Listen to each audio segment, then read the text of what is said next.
Երբևէ մտածել եք ինչու են որոշ մարդիկ անկախ նրանց ինչ երկրում են ապրում, ինչ ճգնաժամերի միջով են անցնում, միշտ ունեն փող, միշտ առաջ են գնում։ Իսկ մյուսները ամբողջ կյանքում կարող են քրտնաջան աշխատել, բայց մնում են նույն տեղում։ Ու չէ, պատճառը մենակ ստացած եկամտի չափը չէ, կամ բախտը, ինչի հետ մենք շատ ենք սիրում մեր հաջողությունները կամ անհաջողությունները կապել։ Պատճառը շատ հաճախ կապված է մեր վարքագծի, պատկերացումների ու համոզմունքների հետ։ Ողջույն, ես Նարեկն եմ։ Այստեղ խոսում ենք փողի մասին։ Մեր գործընկերն է Ամոնզի Ակբա Asset Management-ը։ Մեզ մանկուց ներշնչել են որոշ համոզմունքներ փողի մասին,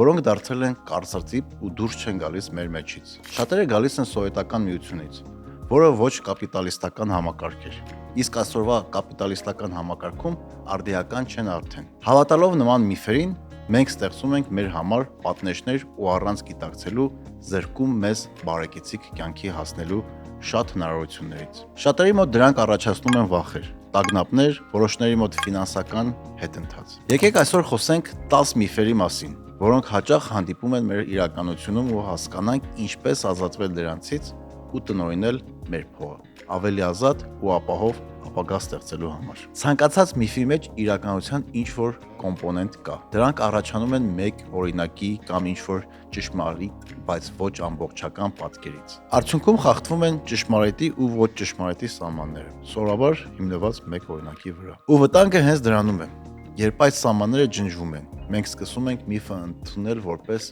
փաստ, հիմնվելով ոչ լիարժեք օրինակների վրա։ Միֆ համար 1. Փողը երջանկություն չի բերում։ Սա եւե թե ամենահաճախ հանդիպող միֆերից է։ Հաճախ սա օգտագործվում է որպես մեկին մխիթարելու համար, երբ որ վերջինս չի հասել որոշակի ֆինանսական նպատակների։ Այսպես փորձում են հարստանալու ձգտումը ներկայացնել որպես բացասական երևույթ։ Եթե ավելի խորը նայենք, սա ոչ միայն թյուր տեսակետ է, այլ նաև վտանգավոր, քանի որ կարող է բացասաբար անդրադառնալ մարդու զարգացման վրա։ Մյուս կողմից փողի բերած երջանկությունը հաճախ կապում են թանկարժեք գնումների հետ։ Իրական փողը ինքը իրենով ոչ երջանկություն է բերում, ոչ էլ դժբախտություն։ Փողը պարզապես գործիք է, որը թույլ է տալիս բարելավել կյանքի որակը, տալիս է ազատություն զբաղվելու սիրելի հոբիներով կամ չանել ոչ այդքան հաճելի գործեր։ Ու օրինակ վճարել մեկին տան մաքրությունն անելու համար։ Հետազոտությունները ցույց են տալիս, որ փողը թույլ է տալիս խուսափել ստրեսից։ Օրինակ շատ ավելի քիչ է ստրեսը անսպասելի առաջացած հիվանդությունների կամ աշխատանքից ազատման հետ կապված, եթե ունես ֆինանսական անվտանգության բարձիկ։ Ես այս թեմայի մասին շատ մանրամասն խոսել եմ երկրորդ էպիզոդում, անպայման գնացեք նայեք։ Ճիշտ տնօրինվող փողը բերում է լավ կրթության ձեր երեխաների համար, որակյալ բժշկություն ձեր ծնողների համար եւ հանգիստ քուն ձեր համար։ Սա է իրականությունը, որը թաքնված է փողը երջանկություն չի բերում միֆի հետևում։ Միֆ համար 2. Ծախսիր, քանի երիտասարդ ես։ Հաճախ ենք լսում, քանի ջահել ես, ծախսի, կյանքը վայելի արտահայտությունը։ Սա իմ կարծիքով ամենավտանգավոր միֆերից մեկն է։ Այս մտածելակերպը հիմնված է սխալ պատկերացումների վրա, թե ֆինանսական պատասխանատվությունը մեծերի համար է, իսկ երիտասարդ ժամանակ կարելի է առանց հետ նայելու գումարներ վատնել։ Իրականում այս միֆը մեզ զրկում է մեր ամենակարևոր ֆինանսական գործիքից՝ ժամանակից։ Նախ հաշվի առնենք, որ այն էներգիան ու առողջական վիճակը, որ ունեք 20 տարեկանում, հաստատ էլ չեք ունենա 50-ից հետո։ 20-ից 30 տարեկանում կարող ես քեզ թույլ տալ գիշերները չքնել, աշխատել եւ զուգահեռ սովորել։ Չքնելու բանը խորհուրդ չեմ տա։ Սա այն տարիքն է, երբ քո հետ գցած գումարը կաշխատի քո համար։ Այս տարիքում կուտակած գումարի վրա ժամանակը ավելի շատ էֆեկտ տա ու լավ կերևա բարդ կուտակման տոկոսի արդյունքը, էֆեկտը։ Որքան շուտ եք սկսում, այնքան ավելի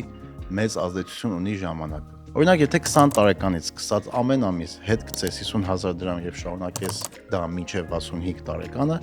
կկուտակես ավելի քան $800,000։ Եթե ներդնես ավանդ 10%-ով, իսկ եթե ավելի բարձր տոկոսով կարողանաս ներդնել գումարը, շատ ավելի շատ կկուտակես։ Նույնը եթե սկսես անել 50 տարեկանում, նույն գումարը 65 տարեկանում կուտակելու համար քեզ պետք է լինի ամսական հետ գցել մոտ $2,300։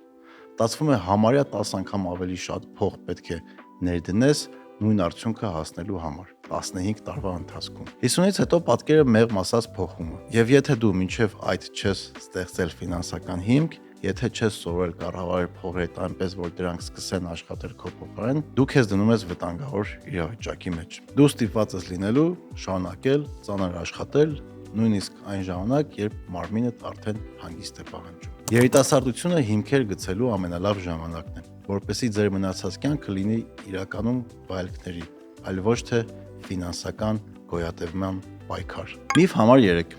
Փողը ձեռի կեղտ է։ Մեծ ֆիլմերում միշտ ցույց են տվել, որ հարուստը գռեհիկ, չար, իսկ աղքատը բարի ու ազնիվ, եւ մենք ենթագիտակցորեն վախենում ենք հարստանալուց, որ չփչանանք։ Երբ դու սկսում ես ճիշտ կառավարել քո փողերը եւ չես վախենում հարստանալուց, դու ոչ թե փչանում ես, այլ ստանում ես ավելի մեծ հնարավորություններ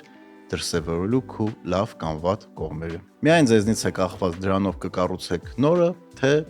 կքանդեք եղածը։ Այս միֆը եկել է պատմությունից ու ավելի շատ կապված ֆեոդալական դասակարգի մասին պատկերացումների հետ։ Ինչպես գիտենք, ֆեոդալական հասարակարգում հարստությունն ու իշխանությունը կենտրոնացած էին մի փոքր խմբի ձեռքում։ Ֆեոդալները հաճախ հարստանում էին ուրիշների աշխատանքի հաշվին, ճնշման, հարկերի ու անարդար համակարգերի միջոցով։ Բնական է, որ այդ ժամանակներին մարդկանց համար հարուստը նույնականացվում էր շահագործողի, անարդարության եւ բռնության հետ։ Այսօր մենք ապրում ենք կապիտալիստական հասարակությունում ու գրեթե բոլորը հնարավորություն ունեն փող աշխատելու, հարստանալու, կյանքի որակը փոխելու։ Օրինակ ԱՄՆ-ում վերջին 20 տարվա ընթացքում Forbes-ի միլիարդատերների ցանկը 50%-ով փոխվել է։ Ու գրեթե բոլորս մեր շրջապատում էլ հաստատ ունենք մարդիկ, որ իրենց քրտնաջան աշխատանքով կարողացել են հարստանալ, փոխել իրենց կյանքի որակը։ Ու եթե օգուտ չեն տալու ուրիշներին, հաստատ վնաս էլ չեն տալիս։ Փողից վախենալ պետք չէ, այլ պետք է օգտագործել որպես գործիք լավը ստեղծելու, աշխատատեր ստեղծելու, բիզնեսներ ստեղծելու համար։ Աշխարհում է Հայաստանում կան շատ մարդիկ ու անհատներ, որոնք իրենց հարստությամբ օրինակով ցույց են տվել, որ փողը բարոյական կատեգորիա չէ, այն ընդհանրապես գործիք է։ Միֆ համար 4. Եթե շատ գումար ես աշխատում, փողի խնդիր չես ունենա։ Շատերին թվում է, եթե սկսես վաստակել օրինակ ամսական $10,000 կամ ավելի,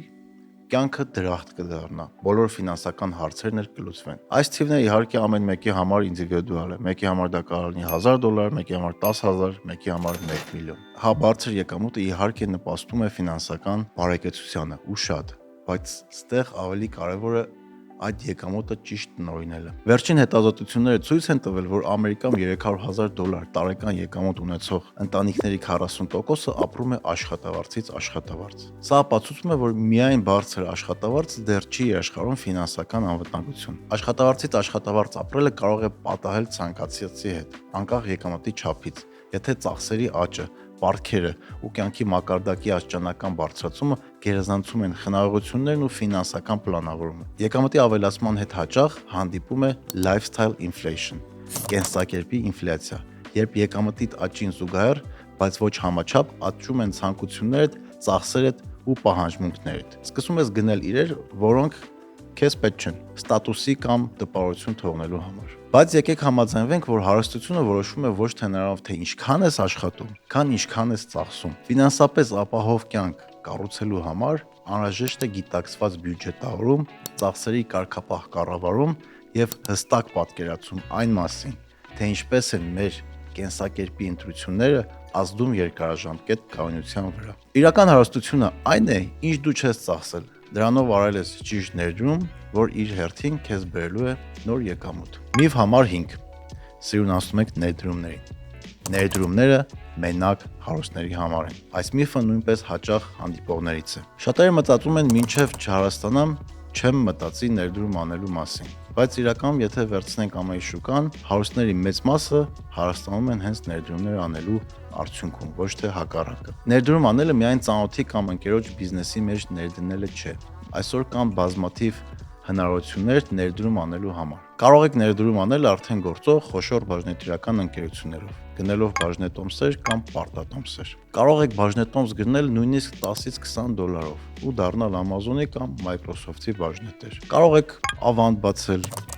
որը միանշանակ ձեզ ապահովված եկամուտ կբերի։ Կարող եք նաև գնել պարտատոմսեր, որոնք թույլ են տալիս ստանալ կանխատեսելի եկամուտ։ Բայց բոլոր այս գործիքները նույնպես ունեն իրենց ռիսկերը։ Այսօր Հայաստանում արդեն կարող եք գնել բաժնետոմսեր կամ պարտատոմսեր հենց ձեր բանկային հավելվածներով։ Նվազագույն շեմը կարող է լինել նույնիսկ 10,000 դրամ։ Ֆիզիկական անձանց համար պետական պարտատոմսերի եկամուտը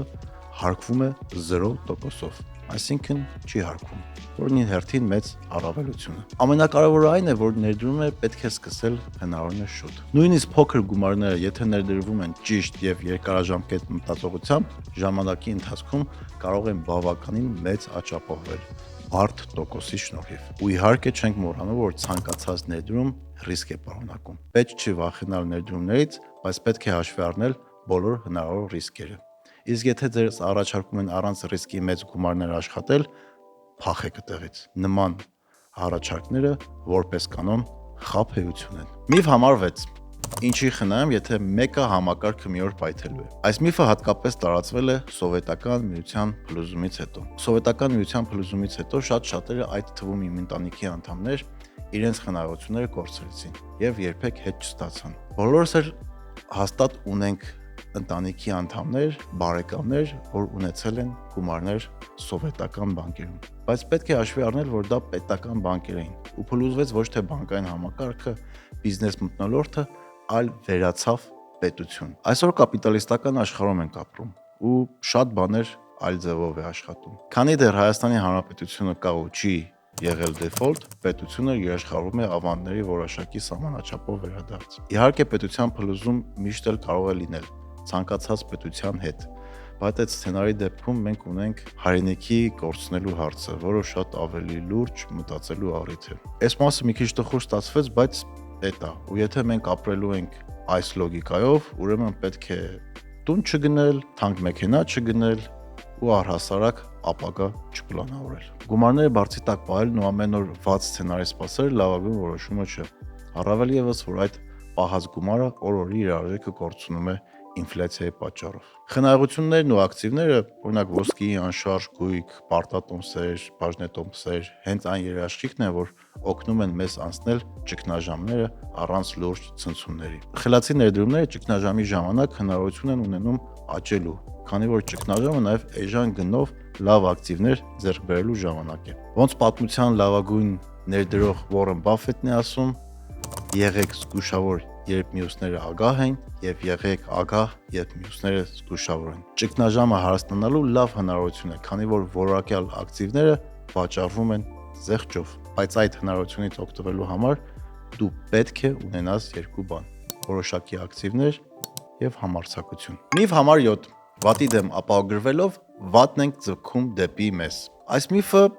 գալիս է հիմնականում սնահավատությունից։ Կան մարդիկ, որ մտածում են, թե դժբախ կամ անկանխատեսելի դեպքերի համար խնայողություններ հավաքելու դեպքում դեպի իրենց կձգեն նման իրավիճակներ։ Իրականում արտակարգ ֆոնդ ունենալը չի նշանակում, որ անպայման ինչ-որ վատ բան է լինելու։ Դա պարզապես նշանակում է, որ եթե այն երբևէ պատահի, դու պատրաստ ես լինելու։ Իսկ ճշմարտությունը այն է, որ կյանքում արտակարգ իրավիճակներից ոչ ոք ապահովագրված չէ։ Հիվանդություն, աշխատանքի կորցնել, անսպասելի ծախսեր կարող են պատահել ցանկացածից հետ։ Արտակարգ ֆոնդը կամ ապահովության բարձիկը քեզ թույլ է տալիս չընկնել շտապ ու սխալ որոշումների ճնշման տակ, չընկնել պարտքերի մեջ եւ պահպանել քո ֆինանսական կայունությունը նույնիսկ դժվար պահերին։ Իսկ եթե այդ վատը երբեք չպատահի, դու պարզապես կունենաս ավելորդ գումար, որը կարող ես օգտագործել նոր հնարավորությունների համար, ներդրում անել, կրթվել կամ իրականացնել այն նպատակները, որոնք միշտ հետաձգել ես։ Այսինքն արտակարգ իրավիճակների ֆոնդը կորուստ չի ոչ մի դեպքում։ Դրա մասին առանձին էպիզոդ ունենք անվտանգության բարձիկի, անպայման հետ գնացեք ու նայեք, եթե դեռ չեք նայել։ Միֆ համար 8. Փողի մասին խոսելը ամոթ է։ Հայաստանում ամենատարածված միֆերից մեկն է սա։ Մենք կարող ենք ժամերով խոսել քաղաքականությունից, ֆուտբոլից, հարևաններից, բայց հենց հերթը հասնում է փողին, ամոթ է։ Օրինակ շատ ընտանիքներում երեխաների ներկայությամբ չեն քննարկում ընտանեկան բյուջեն, վարկերը կամ ներդրումները, հատկապես դա մեծերի հարց է։ Երեխաները մեծանում են առանց փողի հետ վարվելու հմտությունների։ Հաճախ փողի մասին խոսելու տաբուն կարող է հանգեցնել մի վիճակի, որ մարդիկ սկսեն ամաչել իրենց ֆինանսական սխալներից եւ չդիմեն օգնության։ ինչը հանգեցնելու է միայն պարտքերի կուտակման եւ ավելի վատ հետևանքների։ Կամ հակառակը, ամաչե որ շատ գումար են աշխատում։ Նման բանի ես ինքս բախվել եմ։ Հայաստանի օրինակով էլի դիտարկենք։ Շատերը այսօր Հայաստանում ընկնում են ֆինանսական բուրգերի կամ անհաջող վարկային պատմությունների մեջ, որովհետև ամաչում են խորհրդակցել ընտանիքի անդամների հետ, ընդունել սխալները կամ խորհուրդ հարցնել ծանոթներից կամ մասնագետներից։ Շատ ընտանիքներ նաև կարող են հասնել անգամ մինչև ամուսնալուծության, քանի որ ընտանեկան բյուջետ չեն կազմում, ֆինանսների մասին իրար հետ չեն խոսում։ Կինն իր համար է տնօրինում, ամուսինը իր։ Միասին ընտանեկան բյուջեն կազմելը ամոթ չէ, այլ շատ կարևոր քայլ է։ Իհարկե փողի մասին խոսելը չի ենթադրում ուրիշներին հարցնել, ինչքան փող ունես հաշվիդ կամ որտեղից քեզ այդքան գումար այս մեքենան առնելու համար։ Անձնական սահմանները դեռ ոչ մեկ cancel չեն արել։ Պետք է հստակ տարբերակում դնել։ Մենք շատ անգամ կամ անտեղի շատ հետաքրքրասիրություն ենք ցուցաբերում ուրիշների եկամուտների հանդեպ կամ վախենում այդ նույն հետաքրքրասիրությունից։ Ընդհանրապես փակում ենք ֆինանսական թեման։ Կարելի է ուղղակի հարցնել, թե ինչպես են հասել ֆինանսական անկախության կամ ինչ-որ հաջողության, առանց թվերի մեջ խորանալու, եթե մարդ չի ցանկանում դրա մասին խոսել։ Միֆ համար 9։ Այս մեկը ես շատ եմ սիրում։ Վարկով արա վրետ չի երևա։ Սա հայկական իրականության ամենավտանգավոր միֆերից մեկն է։ Գնա վարկով գնի, նոր iPhone-ը, ամսական վճարումները վրետ չի երևա։ Վրետ չի երևա մտածելակերպով մի քանի նման վարկ վերցնելը ի վերջո հանգեցնում է նրան, որ մարդու եկամուտի 50%-ից ավելը գնում է տոկոսների սպասարկման։ Իհարկե ամսական կտրվածքով վճարումները այնքան մեծ չեն, ինչքան ամբողջ գումարը միանգամից վճարելը, բայց օրինակ 3 տարվա կտրվածքով կարող ես մինչև 2 անգամ ավել վճարել, քան եթե վճարեր միանգամից։ Եթե կարող եք ավելի լավ է սպասել, հավաքել այդ գումարը, հետո նոր գնել։ Ամեն դեպքում վարկով գնելու դեպքում վճարում ես ավելին, ու եթե հաշվի չես առնում նաև opportunity cost-ը, կորցնում ես բավականին մեծ գումար։ Վերջին 10-րդ միֆը. առանց ծանոթ փող չես աշխատի ու ոչ մի բանի չես հասնի։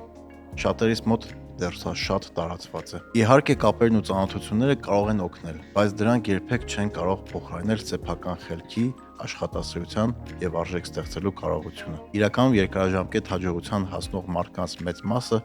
պահպանում է իր դիրքը ոչ թե ծանոթների, այլ ստեղծած արժեքի շնորհիվ։ Ժամանակակից աշխարհում փող աշխատելու հնարավորությունները ավելի շատ են, քան երբևէ։ Ինտերնետը, տեխնոլոգիաները, կրթական հարթակները եւ գլոբալ շուկաները թույլ են տալիս աշխատել, զարգանալ եւ եկամուտ ստանալ անկախ նրանից, թե ում ես դու ճանաչում։ Այսօր կարելի է հաճախորդ գտնել աշխարհի ցանկացած կետից, սովորել պահանջող մասնագիտություններ եւ ստեղծել կարիերա կամ բիզնես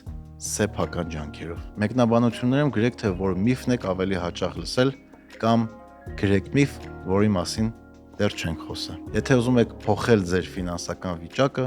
սկսեք փոխել ձեր մտածելակերպը այսօր։ Ես Նարեկն եմ, շնորհակալություն դիտելու համար։